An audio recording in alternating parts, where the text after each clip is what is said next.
তাই তো?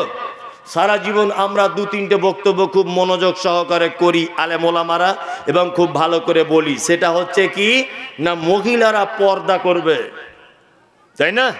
মহিলারা পর্দা করবে।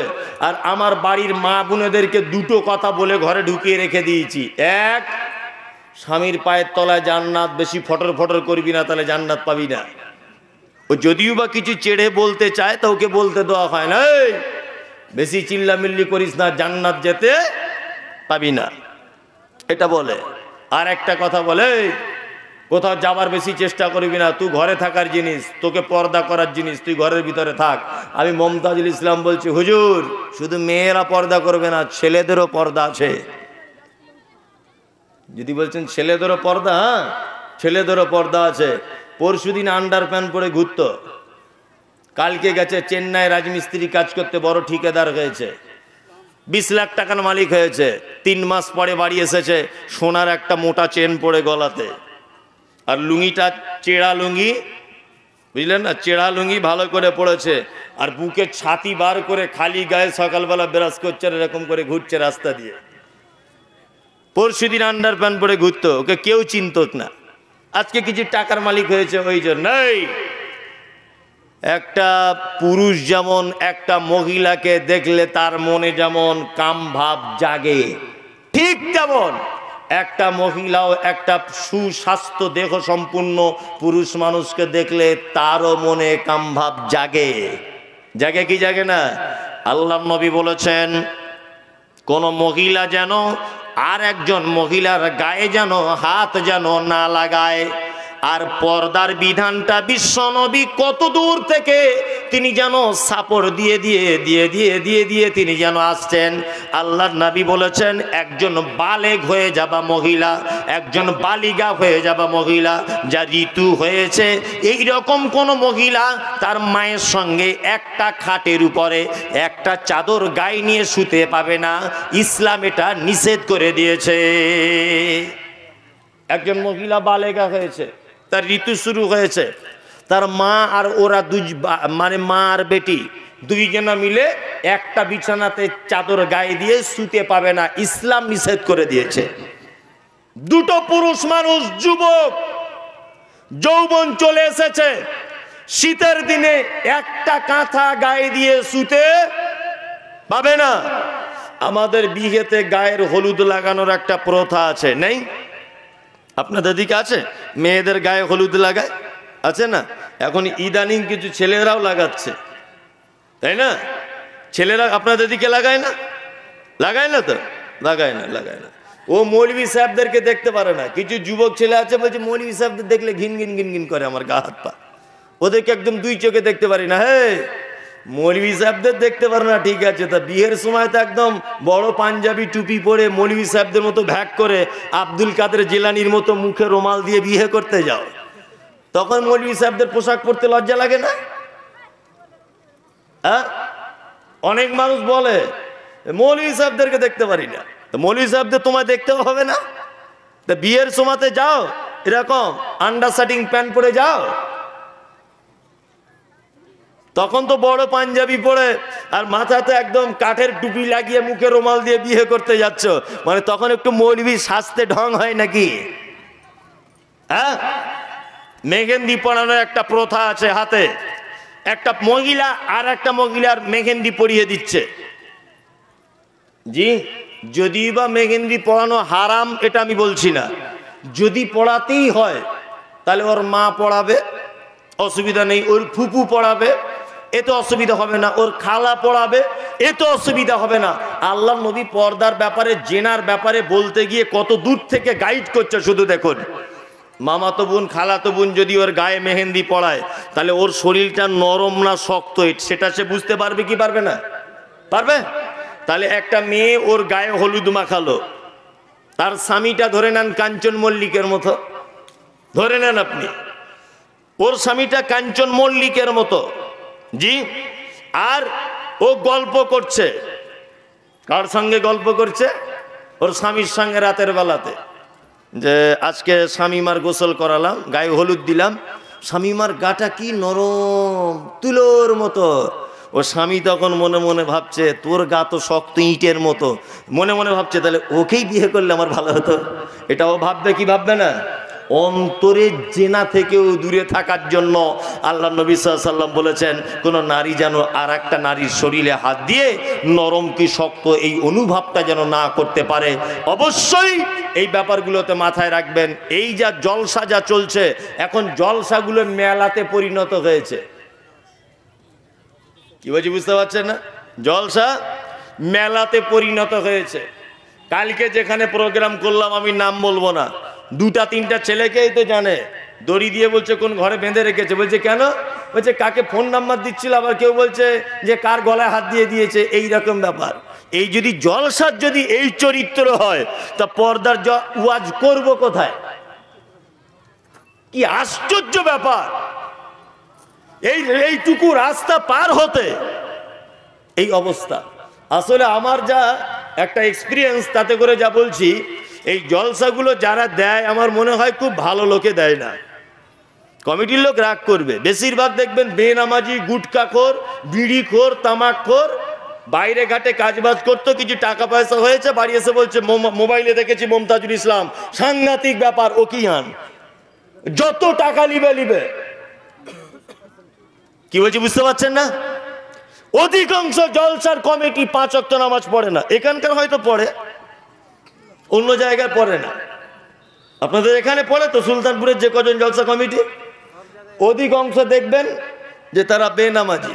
অধিকাংশ দেখবেন একটাও ভালো লোক সঙ্গে যুক্ত থাকে না। কিছু আলহামদুলিল্লাহ, তার মধ্যে আপনারা সুলতানপুর ভালোর মধ্যে আছেন, বুঝলেন না? আমি যদি খারাপ বলি তা আমি গাড়ি নিয়ে বাড়ি যেতে পারবো? আর হ্যাঁ, রাস্তাতে আমার 12:30 বাজিয়ে দিবে। এদেরকে খারাপ বলা যায়? সুলতানপুর অবশ্য ভালো জায়গা, অন্য জায়গার কথা বলছি। এই সবগুলো আটকাবেন কি করে? এই দোকান থেকে কিছু টাকা পায় জলসা কমিটি, পায় না? পায়। এইটুকু টাকার কারণে দোকানগুলোকে বসতে দেয়। আবার কমিটি যদিও বা দোকান না বসার ব্যাপারে মতামত দেয়, তা যার জায়গায় দোকানটা বসবে সে বলবে আমার জায়গায় বসবে তো তোর বাপের কি? এরকম আছে না?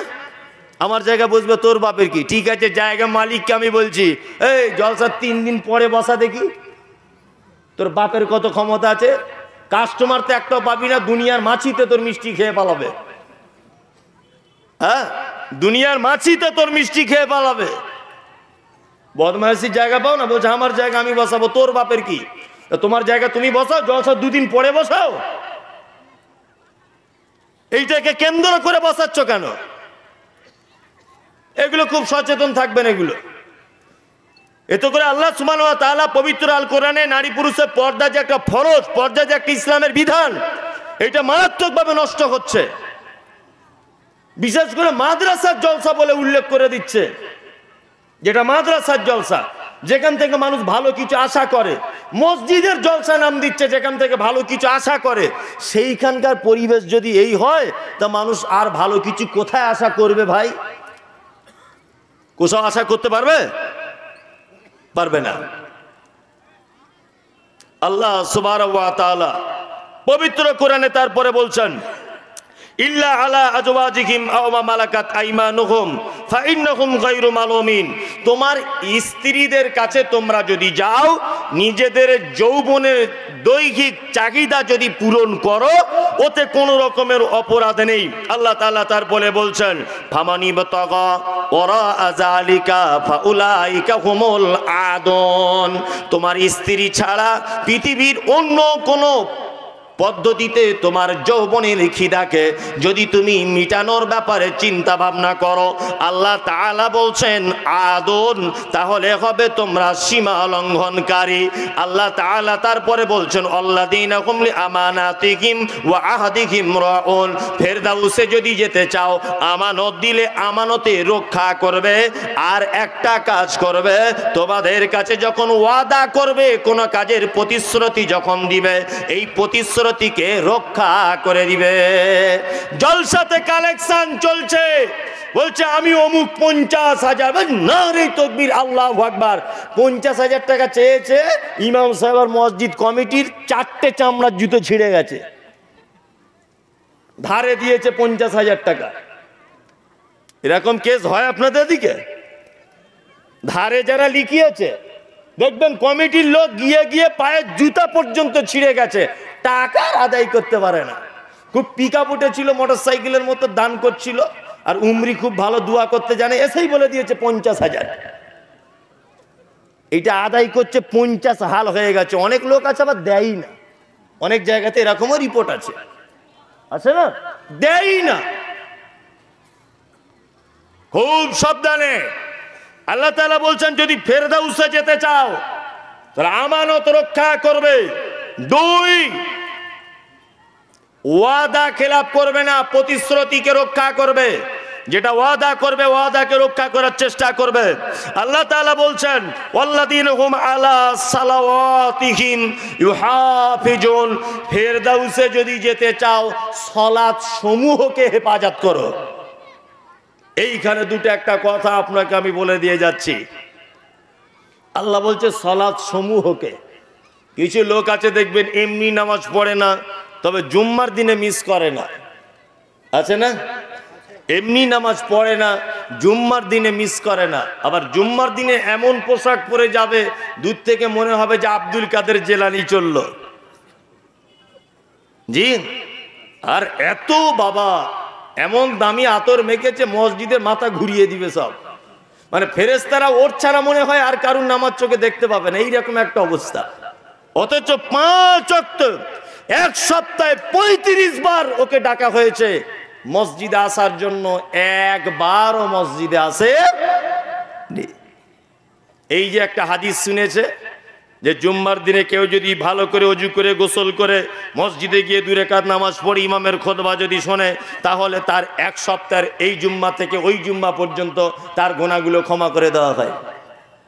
কি বলছি বুঝতে পারছেন না? রাস্তা দিয়ে একদিন যাচ্ছি জুম্মা পড়তে, তার একজন চাষি ভাই, আমার দাদু হয় সম্পর্কে, আমাকে ডেকে বলছে মমতাজুল খাতাতে আমার নামটা তুলে দিও। বলছি কেমন করে দাদু? বলছে তোমরাই তো বারবার ফতোয়া দাও। কি ফতোয়া?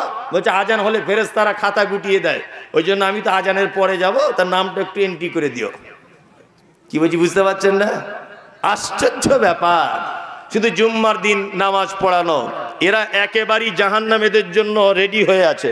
যদি বলছেন জুম্মার নামাজ পড়েও জাহান্নাম, ইয়েস, জুম্মার নামাজ পড়েও জাহান্নাম। যদি বলছেন কেমন, জাহান্নামটা খুব সহজ আপনি বলে দিলেন। আমি তো বলছি না, আল্লাহ নিজে কথা বলছেন। কি বলছেন? প্রথমে জেনে নেন যে আল্লাহ তাআলা পবিত্র কোরআনে একটা স্পেশাল জাহান্নাম তৈরি করেছেন শুধুমাত্র মুসাল্লি অর্থাৎ নামাজিদের জন্য। এটা জানেন তো? এই নামাজিগুলো কারা? আল্লাযীনা হুম আন সালাতিহিম সাহুন, যারা নামাজে অস্বস্তি বোধ, এনার্জি লস, এইভাবে যারা নামাজ পড়ে। আল্লাযীনা হুম ইউরাউন, এদের জন্য একটা স্পেশাল জাহান্নাম, অয়েল নামক জাহান্নাম। কাদের জন্য? যারা লোক দেখানো নামাজ পড়ে। বলুন তো, শুক্রবারে যারা শুধু নামাজ পড়ে, এমনি দিনে পড়ে না, এরা লোক দেখানোর ভিতরে পড়ছে কি পড়ছে না? পড়ছে। তাহলে ভেবে নিতে হবে এরা জাহান্নাম চলে যাচ্ছে। আর বেনামাজি অবস্থাতেই যদি কেউ মারা যায় তাহলে তার অবস্থা কেমন? আল্লাহ তাআলা পবিত্র আল কোরআনের ভিতরে বলছেন, একজন জান্নাতি আর একজন জাহান্নামীকে জিজ্ঞাসা করবে, মা সালাকাকুম ফি সাকার, ক্বালু লাম নাকু মিনাল মুসাল্লিন।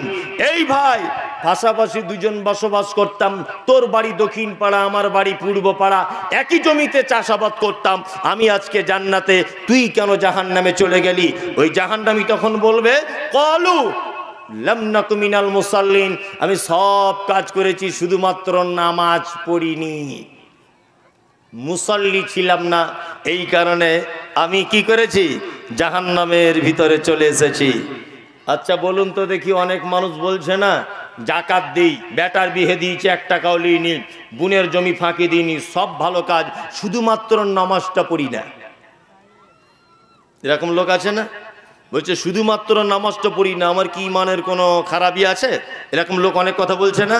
হ্যাঁ বন্ধু, আপনাকে আল্লাহ নবী সাল্লাল্লাহু আলাইহি ওয়াসাল্লামের ভাষা অনুযায়ী যদি আপনার ভিতরে সলাত যদি থাকে তাহলে আপনি জান্নাত যাবেন, আপনার ভিতরে যদি সলাত না থাকে অবশ্যই আপনি জাহান্নাম চলে যাবেন। শুধু এইটুকু নয়, বিশ্বনবী সাল্লাল্লাহু আলাইহি ওয়াসাল্লামের কথা অনুযায়ী এটাও জানতে পারা যায়, এই যে আপনি সলাত যতক্ষণ পড়বেন আপনি মুসলিম অবস্থায় থাকবেন, আপনি সলাত ত্যাগ করে দিলেন আপনি মুসলিম থেকে খারিজ হয়ে যাবেন, আপনি মুশরিক কাফের হয়ে যাবেন। আল্লাহ তাআলা তারপরে বলছেন আল্লাযীনা ইয়ারিসুনাল ফিরদাউসা হুম উলাইকা হুমুল ওয়ারিসুন। ওয়ারিস কাদেরকে বলে? ওয়ারিস কাকে বলে? ওয়ারিস আমার বাপের আমি এক বেটা, আমার 3 বোন, আমার আব্বা মারা গেল। আচ্ছা, পৃথিবীর কেউ কোনো শক্তি, কোনো আইন, কোনো পদ্ধতি আমার বাপের জমির ভাগ থেকে আমাকে বঞ্চিত করতে পারে? হ্যাঁ, পারে না, কখনোই পারে না। আমি হলাম ওয়ারিস। আল্লাহ তাআলা ঠিক তেমন বলছেন উলাইকা হুমুল ওয়ারিসুন, এরা তো একদম উত্তরাধিকারী। আল্লাযীনা ইয়ারিসুনাল ফিরদাউসা হুম ফিহা খালিদুন। অবশ্যই এই কোয়ালিটির মানুষগুলো ফেরদাউস নামক জান্নাতের ভিতরে থাকবে, চিরস্থায়ী থাকবে। এইবার আপনাকে ফেরদাউসের জান্নাত বলে দিলাম, নরমাল জান্নাতেও তো যেতে হবে, হবে কি হবে না? ফেরদাউস নাই বা পেলাম, এমনি জান্নাতে যাওয়ার ইচ্ছা আছে তো 5টা কাজ করবেন। এক, আল্লাহ নবী সাল্লাল্লাহু আলাইহি ওয়াসাল্লাম তিনি বলছেন দুল্লানি আলা আমালিন ইযা আমিলতাহু ফাদাখালতুল জান্নাত ক্বালা তা'বুদুল্লাহ। যদি জান্নাতে যেতে চাও 5টা কাজ করবে। এক, তা'বুদুল্লাহ, সর্বদাতে আল্লাহর ইবাদত করবে। ওয়ালা তুশরিকু বিহি শাইআ, আল্লাহর সঙ্গে কাউকে শরীক করে দিও না। শিরক মারাত্মক বড় পাপ। শিরক কি? পৃথিবীতে যত পাপ আছে সব থেকে বড় পাপ কি? শিরক। শিরক কাকে বলে? না, আল্লাহর যে ক্ষমতা আছে এই ক্ষমতা পৃথিবীর অন্য কারো আছে এটা মনে করা কি? শিরক। আল্লাহর যে ক্ষমতা আছে পৃথিবীর আর অন্য কারো এই ক্ষমতা আছে এইটা মনে করা শিরক। রুজির মালিক কে? হায়াত মাওতের মালিক আল্লাহ। সুখ দুঃখ সচ্ছলতা অসচ্ছলতার মালিক কে? আল্লাহ সুবহানাহু ওয়া তাআলা। কিন্তু আমরা অনেক সময়তে আল্লাহকে বাদ দিয়ে দ্বিতীয় পক্ষের কাছে যাই কি যাই না? যাই, অনেক সময়তেই যাই। এই দেখুন নামাজে আপনি বলেছেন ইয়্যাকা না'বুদু ওয়া ইয়্যাকা নাস্তাঈন, আল্লাহ তোমারই ইবাদত করি, তোমারই কাছে সাহায্য চাই। এই দুটো কথা আমরা মানতে পারি না? শুধু নামাজে মুখে বলি? শুধু নামাজে মুখে বলি তোমারই ইবাদত করি। ইবাদত কারি করা লাগবে? আল্লাহ। সাহায্য কার কাছে চাওয়া লাগবে? আল্লাহ। কিছু মানুষ রয়েছে যারা খুব ভণ্ডামি করে, কিছু ভণ্ড আছে। এই ভণ্ডদের দাবি হচ্ছে যে আল্লাহর সাহায্য পেতে গেলে কোনো মানুষের সহযোগিতা নিয়ে, কোনো ওলি আউলিয়ার সহযোগিতা নিয়ে আল্লাহর কাছে পর্যন্ত পৌঁছাতে হয়, তাছাড়া পৌঁছানো যায় না। ওদের দলিল কি? না, ওদের দলিল একটা কি বলছে, আম গাছের মাথায় যদি চাপতে চাও তাহলে তো ডাল ধরেই চাপতে হবে। এটা ওদের দলিল। কি বলছি বুঝতে পারছেন না? আমি যদি এখন ঘুরিয়ে যদি বলি আম গাছ না হয় যদি নারিকেল গাছ হয়, তাহলে কোন ডাল ধরবে? এটা হচ্ছে ওদের দলিল। বলছে উপরে উঠতে গেলে ডাল ধরে উপরে উঠতে হয়। এটা তো কিছু জানে না, কিছুই জানে না। দেখবেন 2 ঘন্টা 3 ঘন্টা 4 ঘন্টা বক্তব্য দিবে, শুধু আমার বাপ কি করেছে, আমার চাচা কি করেছিল, আমাদের অমুক হুজুর কি করেছিল, এই ওদের বক্তব্য। হ্যাঁ, কি আশ্চর্য ব্যাপার। আমি সব জায়গাতে বলছি, আজকেও বলে দিচ্ছি কথাটা। হুজুর বক্তব্য রাখতে রাখতে একটা বক্তব্য শুনছিলাম, কি করছে, বক্তব্য রাখতে রাখতে বলছে আমাদের মুরিদরা যদি কেউ মারা যায়, কবরে যখন রাখা হবে, মুনকির নাকির ফেরেশতা আসার আগে আমাদের হুজুর পাক সর্বপ্রথম কবরে ঢুকে গিয়েই মুরিদের পক্ষে হয়ে ফেরেশতাদের সাথে মোকাবেলা করবে। পাবলিক বলছে নারে তাকবীর, আল্লাহু আকবার। হুজুরের পাওয়ার কত রে! কি আশ্চর্য ব্যাপার, শিরক। আচ্ছা, আল্লাহ সবকিছুর ক্ষমতার মালিক কি না? তা আল্লাহ আমার আপনার মতো গুনাহগার মানুষের দুয়াটা ডাইরেক্ট কবুল করতে অক্ষম না সক্ষম? কোনটা? সক্ষম। বুঝে মাঝখানে হুজুরকে দিয়ে দোয়া করিয়ে দিতে হবে, এটা শিরক। শিরক অনেক রকমের আছে।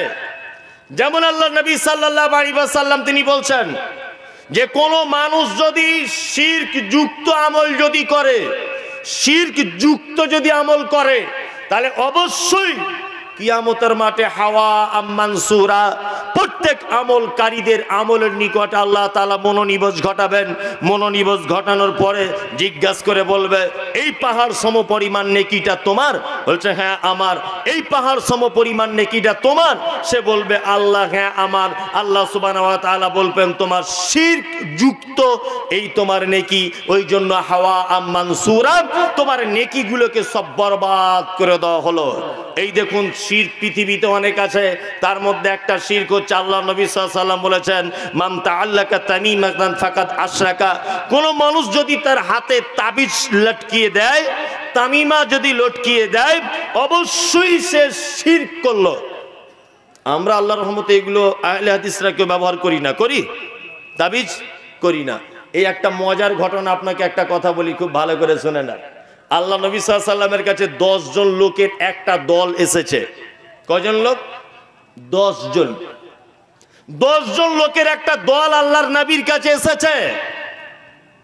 আল্লাহ নবী সাল্লাল্লাহু আলাইহি ওয়াসাল্লাম 10 জনের ভিতরে 9 জনকে বায়াত গ্রহণ করালেন। একজনকে আল্লাহর নবী নিজের সামনে থেকে হটিয়ে দিলেন, তার বায়াতকে গ্রহণ করা হলো না। সাহাবীরা বলছেন আল্লাহর নবী 9 জনের বায়াত গ্রহণ করলো, আর একজন কেন করলো না? আপনি নিজের সামনে থেকে কেন হটিয়ে দিলেন বলুন? বিশ্ব নবী বলছেন আমি দেখতে পেলাম যার বায়াত গ্রহণ করলাম না, ওর হাতে একটা তাবিজ বাঁধা আছে। এই জন্য যতক্ষণ না পর্যন্ত ওই লোকটা তার হাতের তাবিজটা না খুলবে, ততক্ষণ পর্যন্ত তার বায়াতকে গ্রহণ করা হবে না। তার মানে হুজুর দেখতে পেলেন লোকটার হাতে তাবিজ লটকানো, আল্লাহর নবী সাল্লাল্লাহু আলাইহি ওয়াসাল্লাম সাইডে সরিয়ে দিলেন, বায়াত গ্রহণ করলেন না। আর বর্তমানে হুজুর তাবিজ লিখে নিজে ইনকাম করে।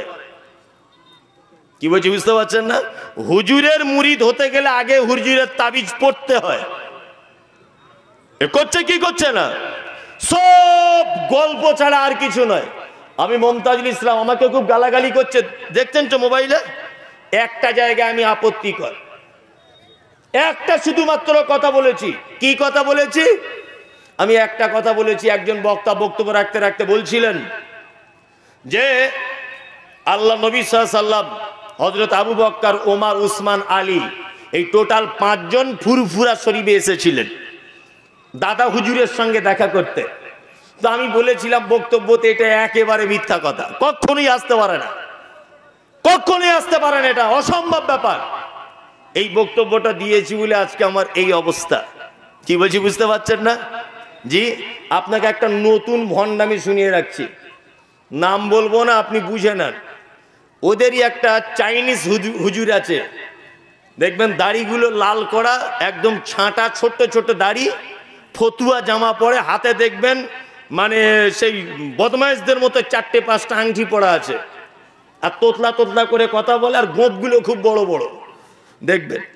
কি বলছি বুঝতে পারছেন না? আর অটোমেটিক বিনা পুঁজির ব্যবসাতে হুজুর ব্যস্ত, বসে আছে, টাকা দিচ্ছে, পকেটে ভরে নিচ্ছে। ওই হুজুর ফতোয়া দিয়েছে ডাক্তার জাকির নায়েক কাফের। তা বলছে জাকির নায়েক কাফের কেন? বলছে এই কারণে কাফের, ও প্যান্ট শার্ট পরে বক্তব্য দেয় কেন, এই জন্য কাফের। কি বলছি বুঝতে পারছেন না? এই জন্য কাফের। আমি বললাম ঠিক আছে, প্যান্ট শার্ট পরলে যদি ডাক্তার জাকির নায়েক কাফের হয়, তা তোমাদের ভক্তরা যখন প্যান্ট শার্ট পরে 20,000 টাকার বান্ডিল নিয়ে মুসাফা করে, তখন সে মুসলমান হয়ে যায়? হ্যাঁ, এগুলো বদমাইশি ছাড়া আর কিছু? হুজুর দেখবেন একটা ভিডিও আপনাকে শোনাবো, অনেকগুলো ভিডিওটা বার করো, একটা ভিডিও আপনাদেরকে শোনায় ভণ্ডামির ভিডিও কাকে বলে।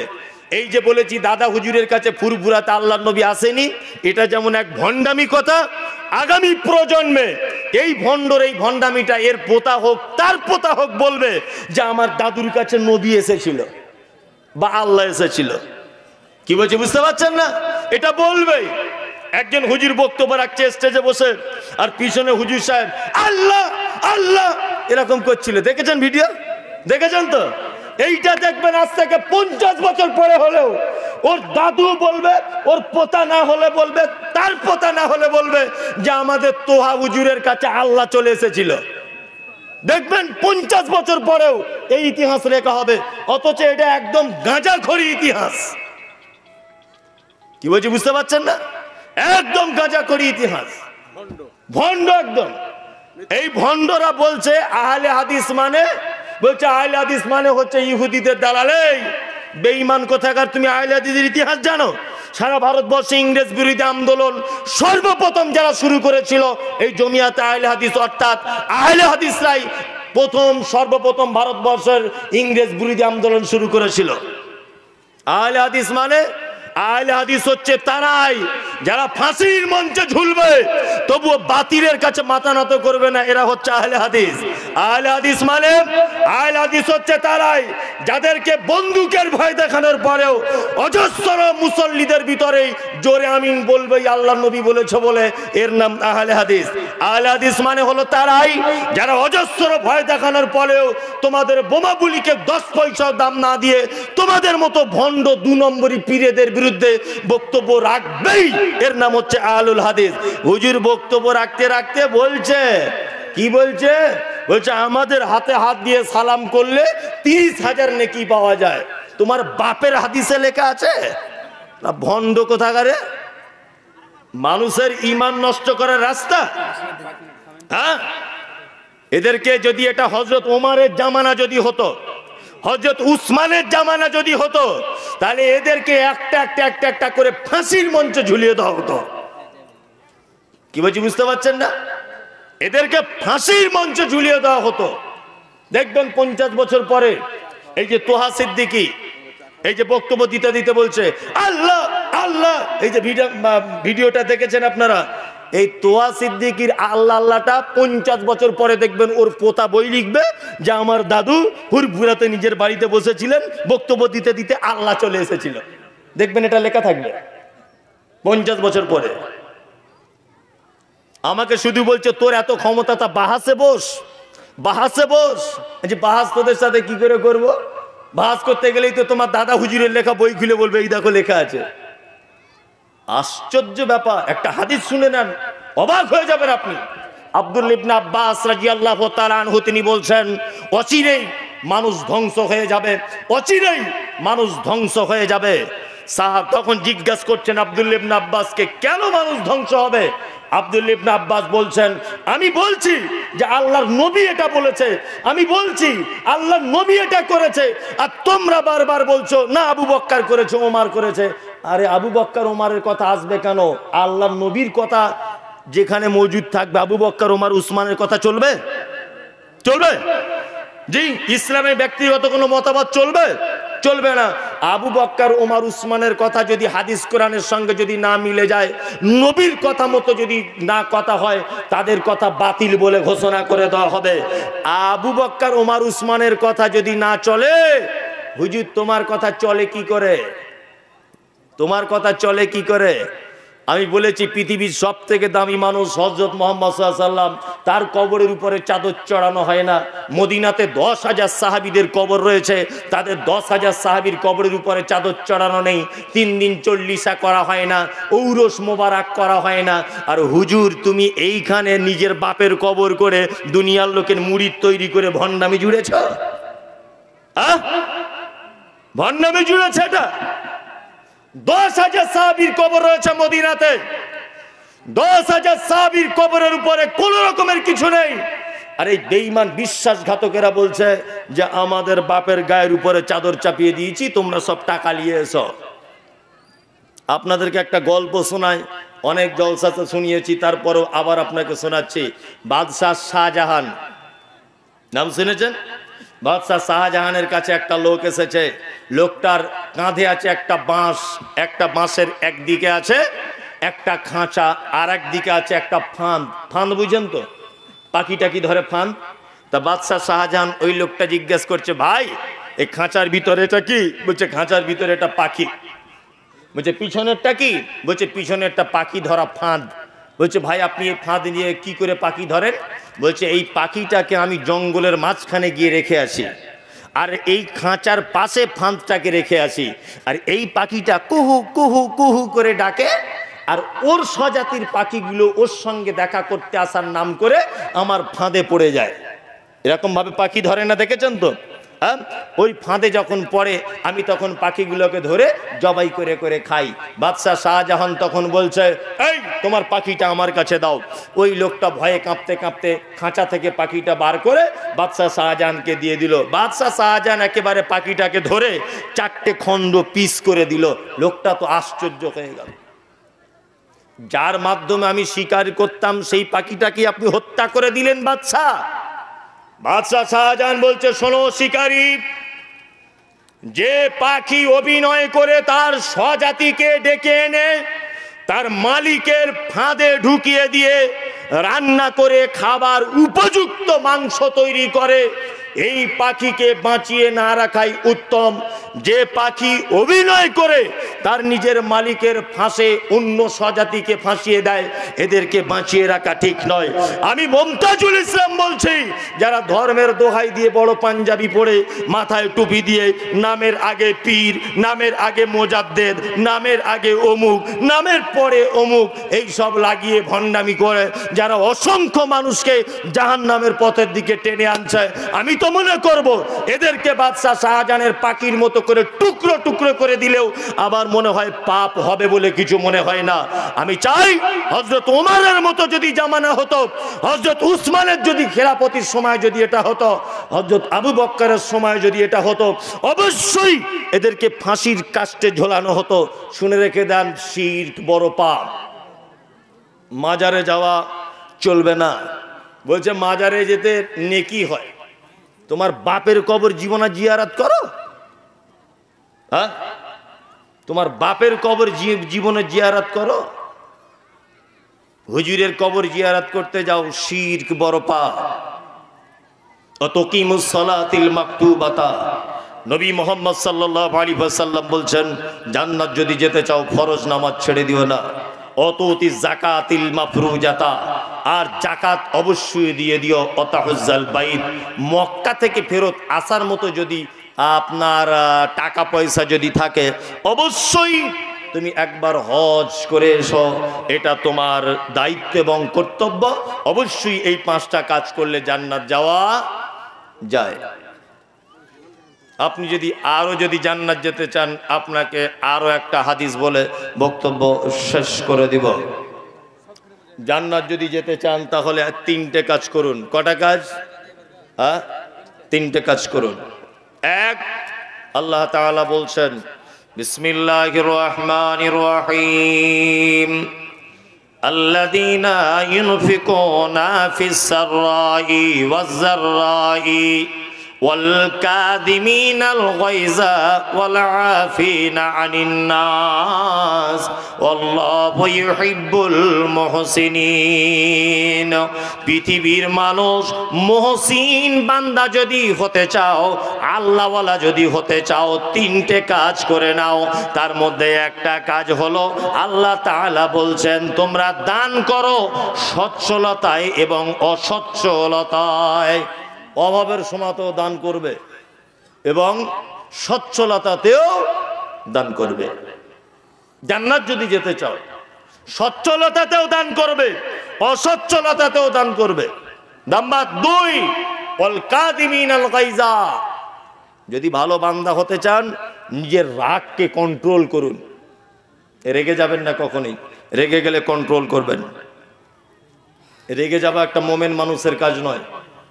জি, সব জায়গাতে দেখছি এই ইউটিউবারদেরকে উপরে মানুষ একদম ক্ষেপে আছে সব জায়গাতে, তাই না?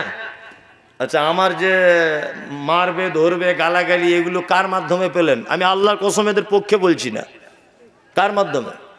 রমজান মাসে জলসা হয়, তখন বাড়িতে বসে বসে জলসাগুলো শোনেন তো, এগুলো কার মাধ্যমে শোনেন? এদের মাধ্যমেই তো শোনেন। এরা এই বক্তব্যগুলো এখন জমা করে করে রাখে, তখন ছাড়ে। তাহলে এরা আপনাদের কাজও করে, এরা যে শুধু টাকা কামাচ্ছে তা নয়, এদের দ্বারা তো ইসলামের অনেক কাজ হচ্ছে। এই যে আমি এখন বক্তব্যটা রাখছি, যে কথাগুলো বললাম, সারা পৃথিবীর মানুষ দেখতে পাচ্ছে এর মাধ্যমে। এটাও একটা ইসলামের কাজ। তা এদেরও দোষ আছে কিছু, বক্তা যখন উঠছে তখন বারবার উঠে দাঁড়াচ্ছে, এদেরও দোষ, এদেরও একটু দোষ আছে। তাই বলে এরা একেবারেই যে মারাত্মক দোষী এটা ভাববেন না। বর্তমানে যত মানুষ সঠিক ইসলামে আসছে, আমি তো মনে করব 90% এদের মাধ্যমে, 90%। ডাক্তার জাকির নায়েকের বক্তব্য শুনে লক্ষ লক্ষ মানুষ ইসলাম গ্রহণ করছে। ডাক্তার জাকির নায়েক আপনার গ্রামে এসেছিল? কিসের মাধ্যমে ইসলাম গ্রহণ করছে? শুনে। তাহলে এদেরও দরকার আছে, এটা ভুল ভাববেন না। এদেরকে হয়তো একটু ডিস্টার্ব করছে, আমি মেনে নিচ্ছি। ওদের যে একেবারে ধোয়া তুলসী পাতা এটা বলছি না, রাগ কন্ট্রোল করবেন। কি বলছি বুঝতে পারছেন? ভালো বান্দা হবার একটা অন্যতম গুণ। নাম্বার 3, ওয়াল আফিনা আনিন নাস, মানুষকে ক্ষমা করতে শিখুন। কেউ ভুল করলে অবশ্যই তাকে ক্ষমা করবেন, এটা একজন মোমেনের কাজ।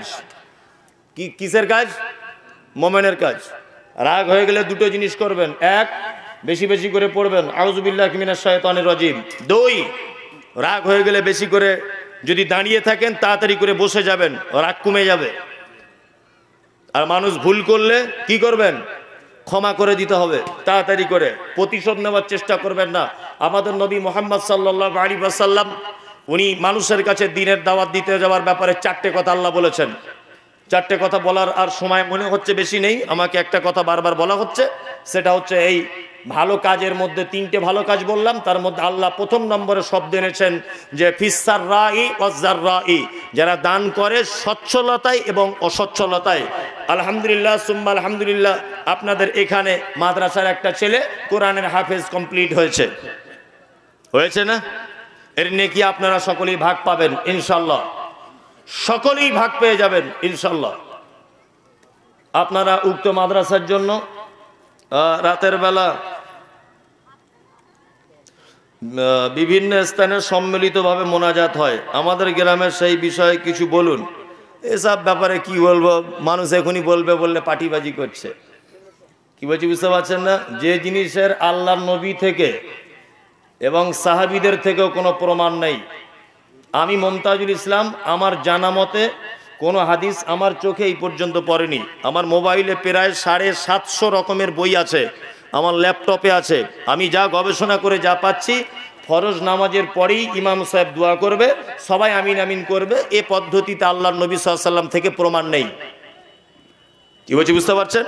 যেটা আল্লাহর নবীর থেকে প্রমাণ নেই, এটা যদি কেউ করে অবশ্যই সেটা বেদাত হবে, অবশ্যই কি সেটা বেদাত হবে। আর বেদাত কুল্লু বিদাতিন জালালা ওয়া কুল্লু জালালাতিন ফিন্নার, প্রত্যেক বেদাত হচ্ছে ভ্রষ্টতা, প্রত্যেক ভ্রষ্টতায় ঠিকানা কোথায়? জাহান্নাম। ওই জন্য আমি বলবো এই সমস্ত কাজ আপনি করুন, করার আগে আপনার দলিল পেশ করতে হবে। যদি আপনি দলিল পেশ করতে অক্ষম হন, আশা করি আপনি জীবনেও দলিল পেশ করতে পারবেন না, তাতে করে এই কাজটা ছেড়ে দেওয়াটাই উত্তম হবে। সম্মিলিতভাবে নামাজের পরে পরেই সবাই ভাবে দোয়া করবেন, এটা এর সমর্থনে কোনো হাদিস আমার জানা নেই। তবে এটা আমার যেটা জানা সেটা বেদাত, এটা চলবে না। আপনি একা একা করতে পারেন মাঝে সাঝে, যদি নামাজের পরেই যদি মনে করেন যে দোয়া করতেই হবে, একা একা করব, করতেই হবে নয়, নামাজের পরে যদি দোয়া করতে হয় আপনি একা একা কখনো কখনো করবেন। কি বলছি বুঝতে পারছেন? এমনি টাইমে আপনার যদি আল্লাহর কাছে কিছু চাওয়ার থাকে এমনি টাইমে চান, অসুবিধা কিছু নেই, কিচ্ছু অসুবিধা নেই। এই কাজ থেকে অবশ্যই আপনার